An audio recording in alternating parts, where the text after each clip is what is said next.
Siap. Baik, assalamualaikum warahmatullahi wabarakatuh.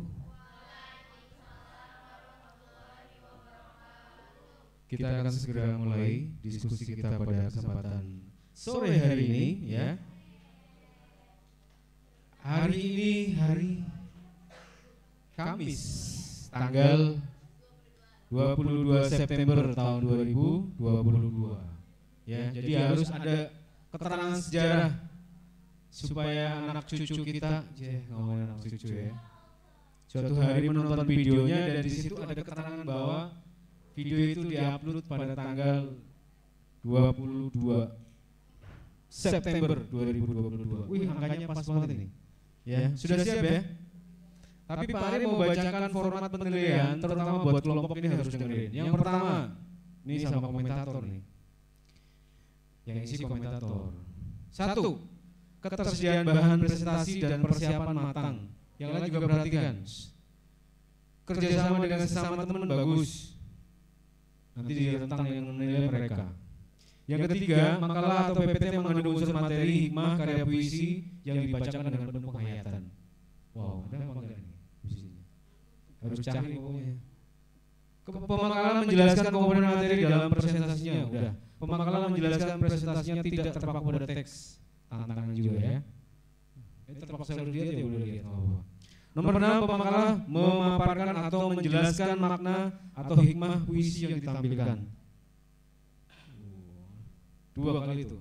Pemakalah atau penulis membuat karya puisi, lagu, drama, film terkait hikmah atau materi. 8, pemakalah memberikan jawaban secara cepat, tepat, dan jelas.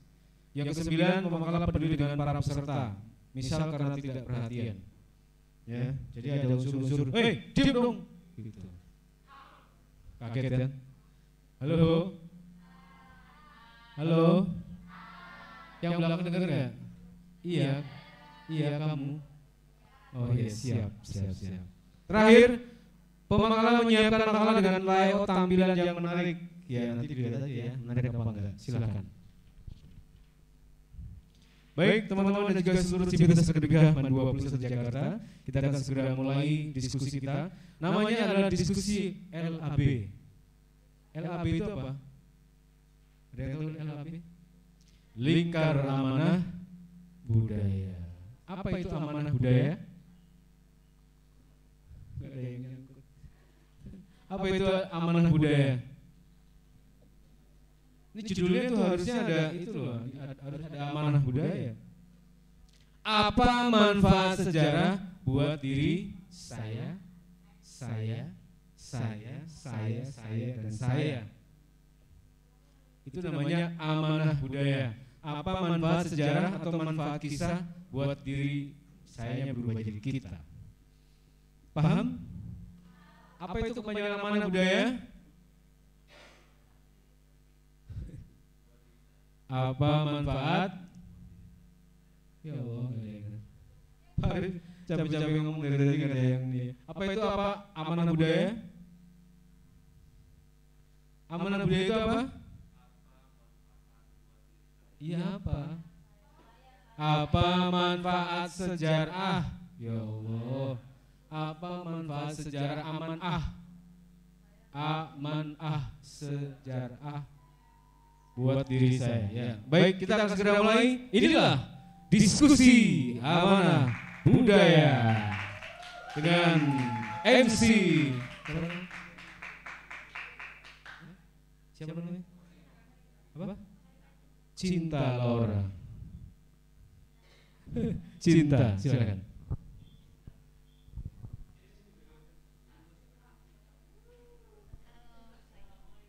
Bismillahirrahmanirrahim. Assalamualaikum warahmatullahi wabarakatuh. Alhamdulillahirabbil alamin wa bihi nasta'in wa ala umuri dunya waddin. Wassalatu wassalamu ala asrofil anbiya'i wal mursalin wa ala alihi wa sahbihi ajmain. Amma ba'du. Puji syukur kita panjatkan kehadirat Allah Subhanahu wa taala karena berkat rahmatnya kita bisa berkumpul di tempat yang sama-sama dirahmati oleh Allah Subhanahu wa taala. Salawat serta salam tak lupa kita curahkan kepada junjungan Nabi besar kita, Nabi Muhammad SAW, karena beliaulah yang membimbing kita dari zaman jahiliyah hingga zaman yang penuh terang benderang hingga saat ini. Selanjutnya saya akan membacakan susunan acara dalam diskusi kita pada kali ini. Yang pertama ada pembukaan, yang kedua menyanyikan lagu nasional, yang ketiga konsep sejarah oleh Bapak Arif Budiman, yang keempat diskusi aksi dipimpin oleh kelompok 3, yang kelima kesimpulan oleh peserta, dan yang terakhir adalah penutup. Mari sama-sama kita buka acara kali diskusi kita pada hari ini dengan membaca Bismillah. Bismillah. Selanjutnya yaitu menyanyikan lagu nasional. Hadirin diharapkan untuk berdiri. Yang lagu itu pada negeri udah nyala nggak? Coba tes dulu ya, latihan dulu. Hadirin dimohon untuk berdiri.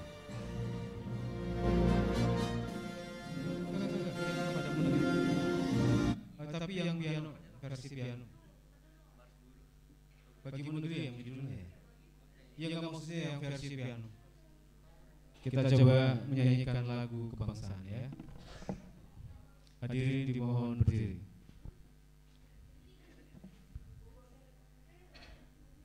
Belanja cuma 20.000 di Tokopedia. Gini dong. Masih iklan ya. Oke, siap.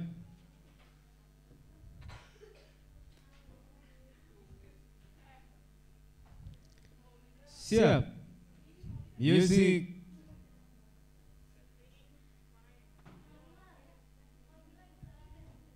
Mau jadi DJ nggak? Siap. Pada negeri.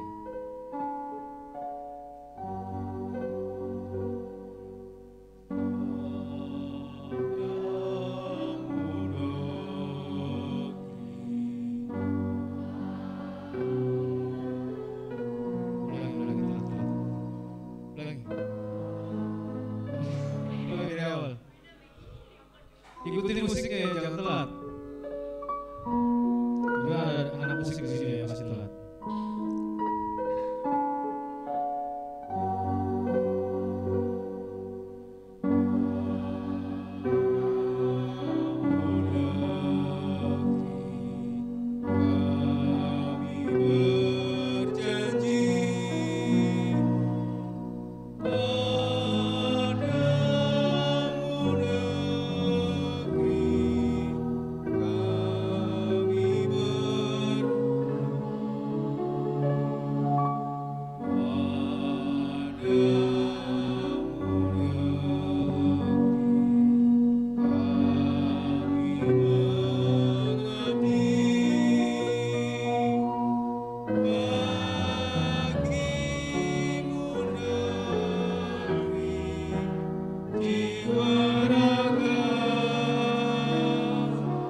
Selanjutnya yaitu konsep sejarah oleh Bapak Arif Budiman. Kepada Bapak Arif dipersilakan.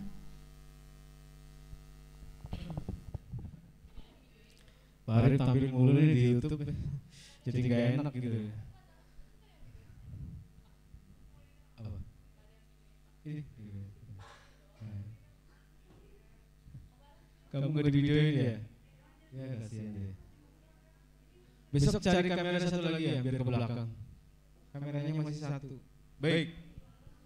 Assalamualaikum warahmatullahi wabarakatuh. Apa kabar semuanya? Sehat? Sudah makan? Sama ya. Kalau belum makan sama ya. Tapi kayaknya bohong deh. Masa seusia kalian jam segini belum makan? Belum makan lagi maksudnya ya? Baik. Hari ini sebagaimana biasa. Halo? Iya, kamu.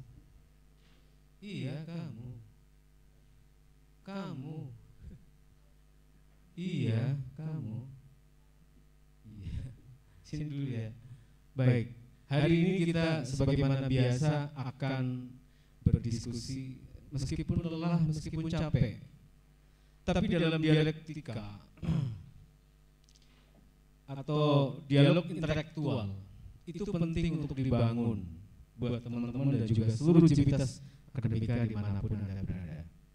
Bukan hanya di kelas ini tapi juga di YouTube, karena YouTube ini ditonton oleh saya sendiri. Ya. Kamu boleh buka channelnya adalah Lingkar Amanah Budaya. Nanti sore mungkin sudah muncul video kita. Makanya banyak-banyak nanya, Pak, saya nanya lagi Pak, biar tampil di sini. Ya, semuanya harus belajar untuk berbicara dengan sebaik-baiknya, karena media kita adalah media pencerdasan. Harus menjadi manusia cerdas. Harus menjadi orang yang pintar. Pintar apa? Pintar segala hal. Kalau Pak Arif bilang yang namanya sejarah itu semua hal dipelajari. Karena semua punya sejarah. Kimia ada sejarahnya.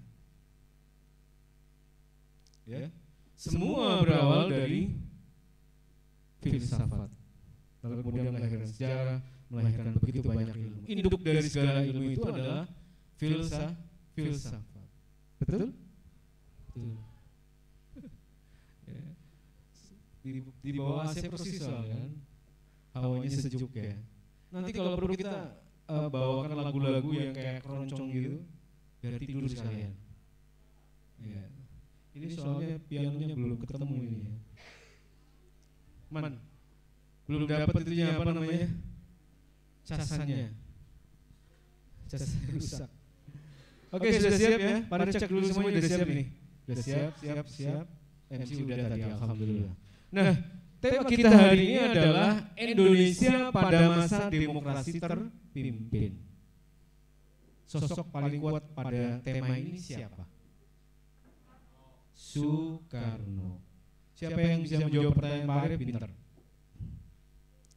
Soekarno dikenal sebagai, ada gambarnya pantesan. Soekarno sering dikenal sebagai PBR. Apa itu kepanjangan PBR?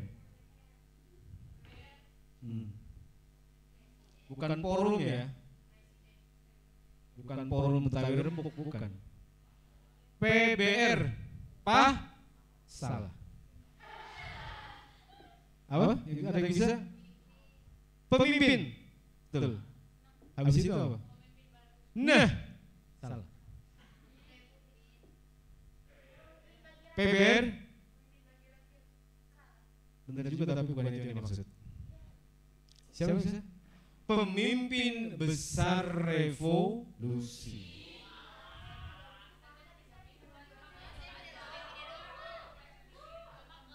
Tadi mau gitu Pak. Serius apa enggak? Oke, ya. Jadi kita membicarakan tentang sosok yang melahirkan konsep itu berdasarkan apa? Berdasarkan terjemahan Soekarno. Soekarno menerjemahkan apa? Soekarno menerjemahkan ajaran yang dibawa oleh tokoh komunis dunia. atau ajaran komunisme PKI, Mao Zedong dan kawan-kawan. Makanya Soekarno itu kan pernah jalan-jalan ke wilayah Bandung Selatan, dia bertemu seorang bapak-bapak, dia mengenakan camping. Tahu camping nggak? Bukan camping kanan, camping kiri ya. Samping. Dia menggunakan camping, membawa cangkul. Ditanya, nama bapak siapa? Nama saya Marhain. Maka Soekarno melahirkan sebuah ide yang dinamakan dengan Marhainisme. Satu ideologi yang sangat concern itu apa? Concern itu apa? Sangat perhatian, sangat terfokus kepada petani dan kelas-kelas bawah. Kelas bawah itu biasanya dinamakan dengan kelompok proletar, yang kelas atas dinamakan dengan kelompok borju, bukan burjo ya, borju, jangan salah, borju. Kalau burjo, bubur kacang hijau. Kalau borju, orang kaya, borjuis. Pertentangan antara kelas atas melawan kelas bawah. Soekarno melahirkan suatu ide disebut dengan ideologi. Ideologinya dinamakan dengan Marhainisme. Ingat, kalau sudah berbicara tentang isme berarti bicara tentang paham. Bagaimanakah itu isi dari demokrasi terpimpin? Kita akan dengarkan, kita akan simak dari kelompok 3. Selamat mendengarkan. Kita kembali ke MC dulu. Assalamualaikum warahmatullahi wabarakatuh.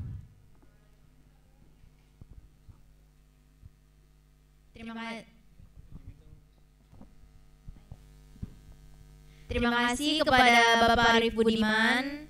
Selanjutnya yaitu diskusi aksi yang dipimpin oleh kelompok 3. Kepada kelompok 3 dipersilakan.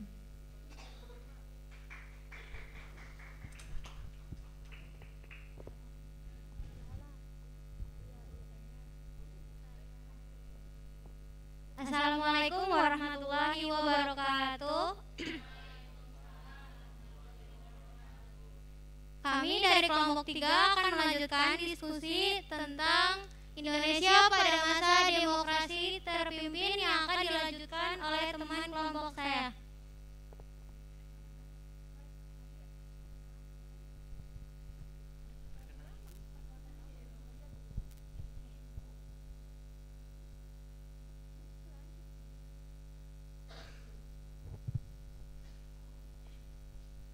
Sebelumnya Indonesia menerapkan demokrasi liberal tahun 1950 sampai 1959. Namun sistem ini tidak stabil. Kabinet sering berganti yang akhirnya berdampak pada tidak dijalankannya program kerja kabinet sebagaimana mestinya. Di masa demokrasi liberal, partai-partai politik saling bersaing dan menjatuhkan. Sementara itu, Dewan Konstituante yang dibentuk melalui pemilihan umum atau pemilu tahun 1955 belum juga menyelesaikan tugasnya, yakni menyusun Undang-Undang Dasar yang baru. Tanggal 5 Juli 1959, Presiden Soekarno mengeluarkan dekret. Dikutip dari Dasar dan Struktur Ketatanegaraan Indonesia 2001 karya Mahfud MD, berikut ini isi dekret Presiden tanggal 5 Juli 1959. 1. Pembubaran konstituante.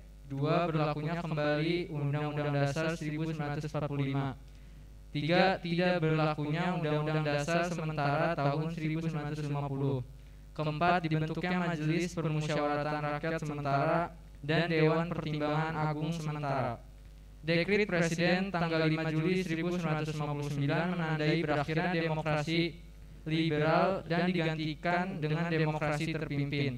Demokrasi terpimpin yang berlaku dari tahun 1959 hingga 1965 memiliki artian bahwa demokrasi dengan pengakuan kepemimpinan.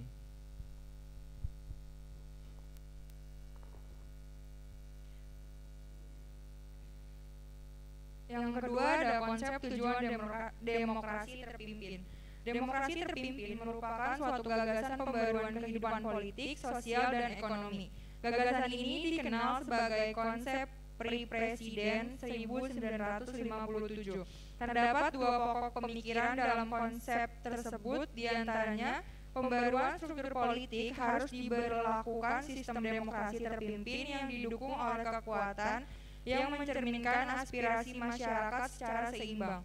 Membentuk kabinet gotong royong berdasarkan imbangan kekuatan masyarakat yang terdiri atas wakil partai politik dan kekuatan golongan politik baru atau golongan fungsional alias golongan karya. Tujuan sistem demokrasi terpimpin adalah untuk menata kembali kehidupan politik serta pemerintah berdasarkan Undang-Undang Dasar 1945. Namun pada pelaksanaannya justru kerap melanggar Undang-Undang Dasar 1945. Sistem demokrasi terpimpin mulai ditinggalkan setelah terjadi peristiwa Gerakan 30 September atau G30 SPKI 1965 yang menjadi awal melemahnya pengaruh dan kekuasaan Presiden Soekarno. Penyelewengan demokrasi terpimpin. Ide demokrasi terpimpin digagas oleh Presiden Soekarno sejak awal tahun 1957 dan kemudian dijelaskan dalam sidang konstituante tanggal 22 April 1957. Seharusnya demokrasi terpimpin sebagai suatu sistem pemerintahan dilakukan berdasarkan Undang-Undang Dasar 1945. Namun pada praktiknya tidak demikian. Demokrasi terpimpin justru mengarah pada pemusatan kekuasaan dalam satu tangan, tidak mengindahkan quorum dan oposisi, serta tidak menghendaki pemungutan suara.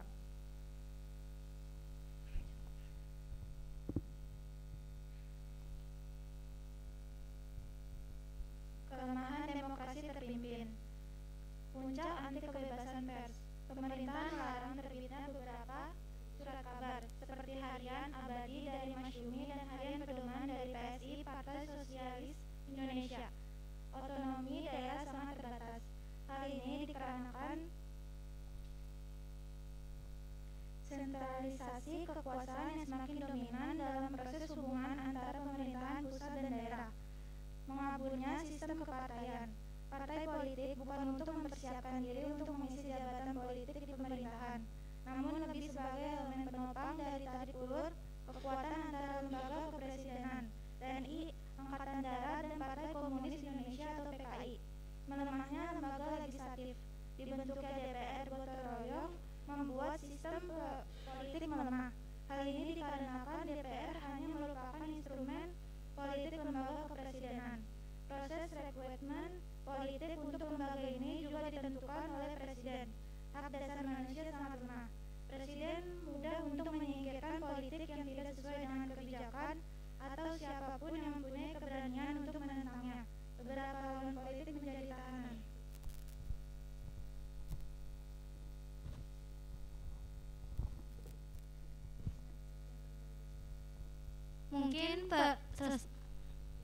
Mungkin sekian presentasi dari kelompok kami. Apakah ada yang ingin bertanya? Silakan maju ke depan.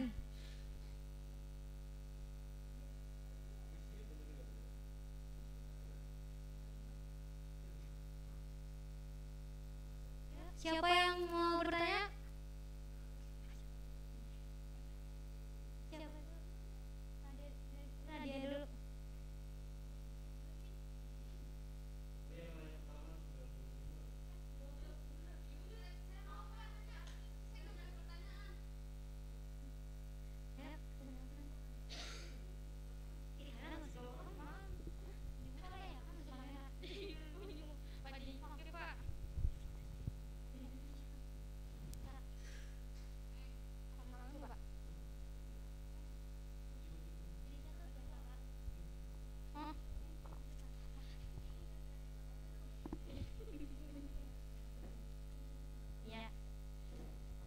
Assalamualaikum warahmatullahi wabarakatuh.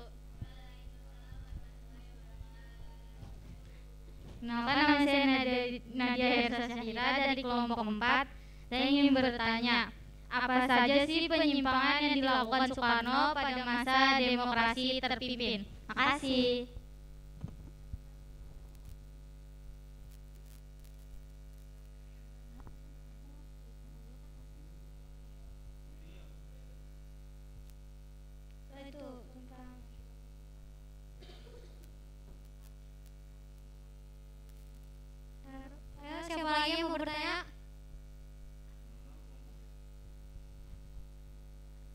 Assalamualaikum warahmatullahi wabarakatuh. Nama saya Rihadatul Aisy dari kelompok 2 ingin menanya, sebutkan faktor penyebab keruntuhan demokrasi terpimpin.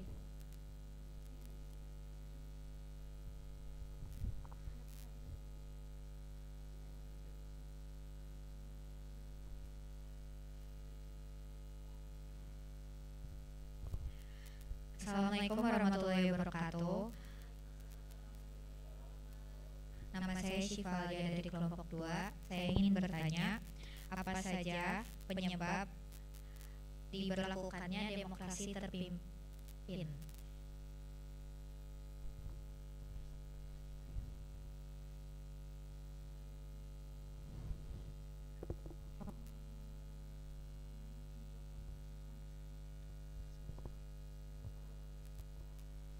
Pertanyaannya akan dijawab oleh teman kelompok saya.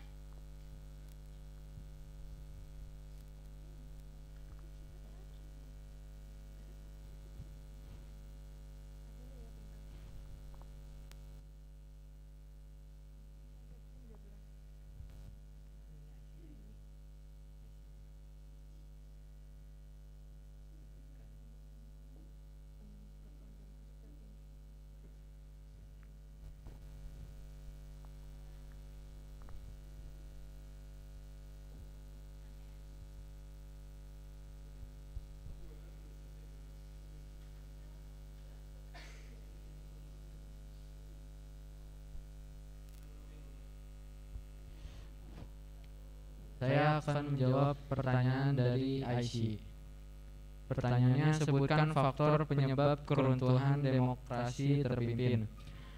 Faktor penyebab keruntuhan demokrasi terpimpin diantaranya: 1. Adanya kekacauan besar yang diakibatkan oleh peristiwa G30S PKI. 2. Krisis ekonomi nasional. 3. Tingkat inflasi yang tinggi. 4. Penyimpangan yang dilakukan Soekarno terhadap konstitusi. Yang terakhir, kegagalan Soekarno dalam bidang politik dan ekonomi. Aisyah, apakah cukup?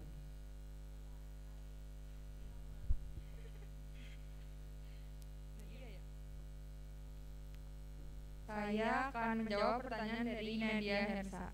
Pertanyaannya, sebutkan penyimpangan yang dilakukan Soekarno pada masa demokrasi terpimpin. Penyimpangannya itu yang pertama membubarkan DPR hasil pemilu 1955. Soekarno membentuk MPRS, DPR, GR, dan DPAS melalui penetapan presiden dan peraturan presiden. Yang ketiga, Soekarno memihak Blok Timur dengan membentuk poros Jakarta, Peking, Hanoi, Pyongyang. Yang terakhir, melakukan pembangunan proyek mercusuar saat Indonesia mengalami krisis ekonomi. Cukup gak?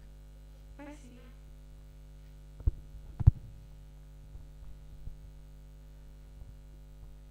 Saya akan menjawab pertanyaan dari Syifa Alia.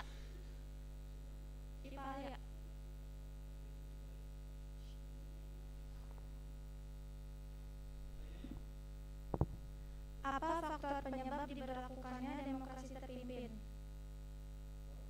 Penyebab yang pertama, Badan Konstituante gagal menyusun Undang-Undang Dasar baru.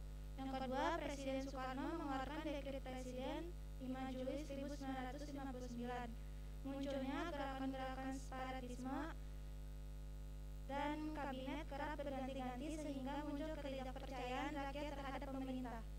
Gimana sih, Pak?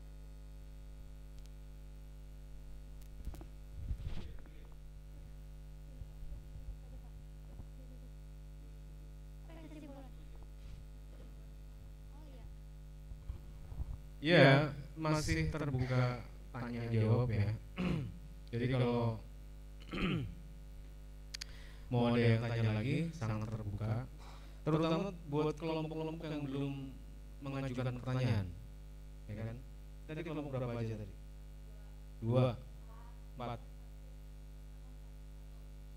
2, 4, 1. Yang belum? 1, 2, 3, 5. 5. Siapa yang belum ya? Kelompok 5 ada? 2, 4, 1, 3, 6 ada 7 malah. 7 malah. Tanya ya.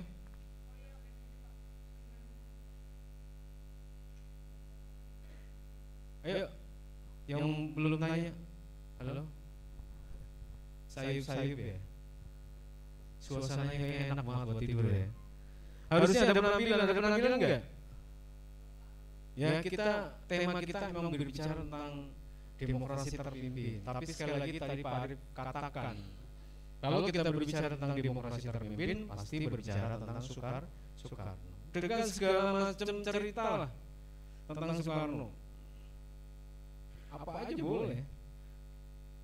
boleh. Ya kan? Yang istrinya 9 lah. Iya enggak? Soekarno istrinya berapa? 9. Pertama dulu siapa ya? Lupa Pak Arif. Anaknya Cokro Aminoto. Kok lupa ya? Cucunya itu namanya adalah Maya Estianti. Anda tahu Maya? Mantan suaminya Ahmad Madan. Berarti Dul itu adalah masih garisnya Cokro Aminoto itu. Nanti boleh dicek lah. Waktu itu juga sempat ada pemutaran film Guru Bangsa yang dimaksud adalah Cokro Aminoto. Kemudian Ingrid Ganarsi ketika Soekarno sekolah di ITB, dulu namanya HBS atau apa itu? Sekolah Belanda, sekolah teknik Belanda pada waktu itu. Ingrid Ganarsi punya kontrakan, Soekarno ngontrak di situ, kontraknya gratis. Karena yang punya kontrakan dipacarin. Dalam tanda kutip ya, kalau kita bicara tentang Soekarno. Padahal dia sudah punya suami. Iya. Dia tuh Ingrid Ganarsi sudah punya suami. Ya. Ini adalah kisah-kisah yang saya kira sangat inspiratif. Kenapa Pak Arif begitu ya bisa dikatakan bangga lah. Ya meskipun ada juga kurangnya, namanya juga manusia ya. Tapi dalam konsep kepemimpinan, terutama adalah saat dia berpidato, Soekarno itu luar biasa. Kalau Malaysia ngajak konfrontasi secara ekonomi, kita hadapi secara ekonomi. Ini biar bangun. Kalau Malaysia ngajak konfrontasi secara militer, kita hadapi secara militer. Jangan mati. Iki dadaku, endi dadamu? Pak, jangan nanya endi dadamu, Pak. Saya kan cewek, Pak. Parah ya, jauh. Ya. Itu konsep cara Soekarno kemudian berbicara tentang Indonesia. Jadi pidatonya berapi-api. Nah, yang penting adalah juga nanti dikomentari nih, penting juga nanti si komentator yang bakal bicara. Ini waktunya sudah jam berapa? Oh, 2 menit lagi. Kita kasih komentator aja ya. Oke. Waktu udah tepat sebelumnya buat komentator. Kritik habis. Bantai habis.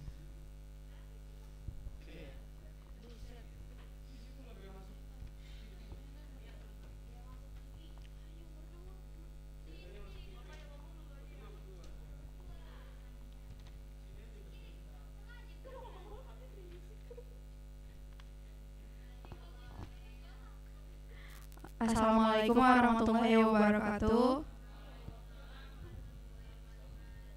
Jadi di sini saya akan mengomentari presentasi hari ini, yaitu yang pertama ada ketersediaan bahan presentasi dan persiapan matang. Terus yang kedua ada kerjasama dengan sesama.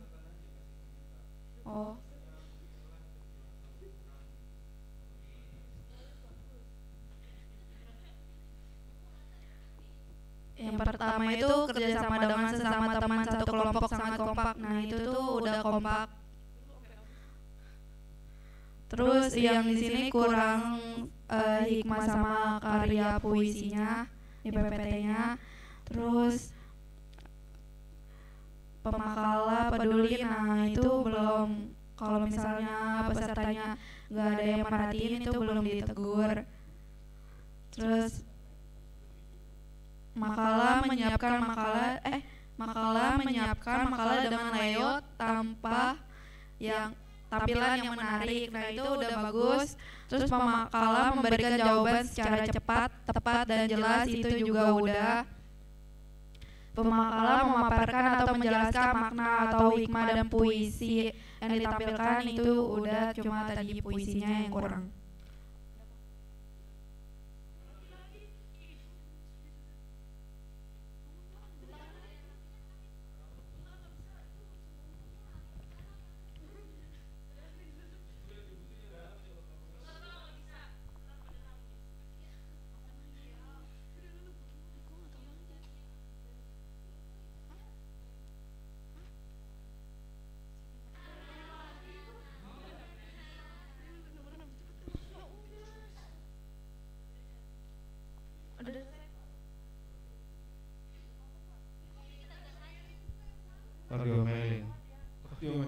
Kok diomelin? Jangan diomelin lah, kan belajar. Belajar lewat waktu itu biasa. Jangan dibikin heboh. Lewat 5 menit kuliah, Pak Arif kuliah lewat setengah jam, lewat 10 menit itu biasa. Cuman kan enggak sering-sering, kan kadang-kadang doang. Ini sebenarnya Pak Arif rencananya mau ada kahut ini, soalnya kan belum ada pengambilan nilai. Kok waktunya enggak cukup, tinggal 2 menit.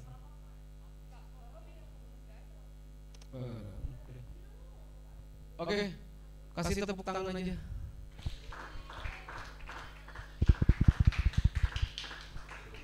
Oke, terima kasih untuk kesempatan yang sangat luar biasa, ya sudah memberikan penampilan. Nanti kamu bisa tonton video-videonya di channel Lingkar Amanah Budaya.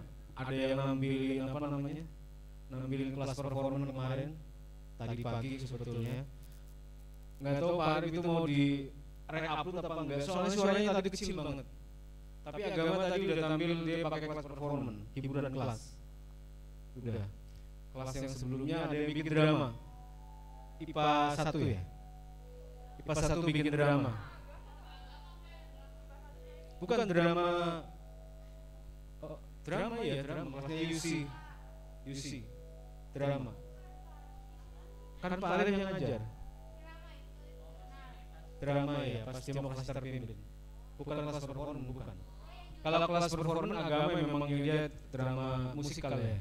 Tapi udah di ternyata aku tanya, itu videonya ngambil dari YouTube ya.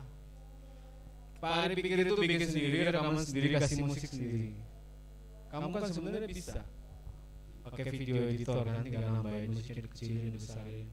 Itu kalau sampai ke situ keren sekali. Tapi tidak apa-apa, ini perbaikan buat kita di masa yang akan datang. Terima kasih untuk pembicaraan yang sangat luar biasa dan mudah-mudahan berkah, mudah-mudahan bermanfaat, mudah-mudahan memberikan inspirasi bagi kita semua.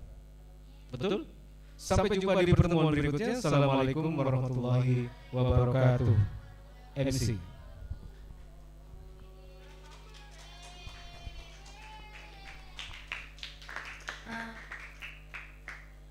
Terima kasih untuk kelompok 3 dan juga untuk peserta yang sudah memperhatikan kelompok 3. Oke, mari kita tutup acara hari ini dengan membaca hamdalah.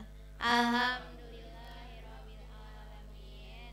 Subhanakallah. Dan doa kafaratul majlis. Subhanakallah.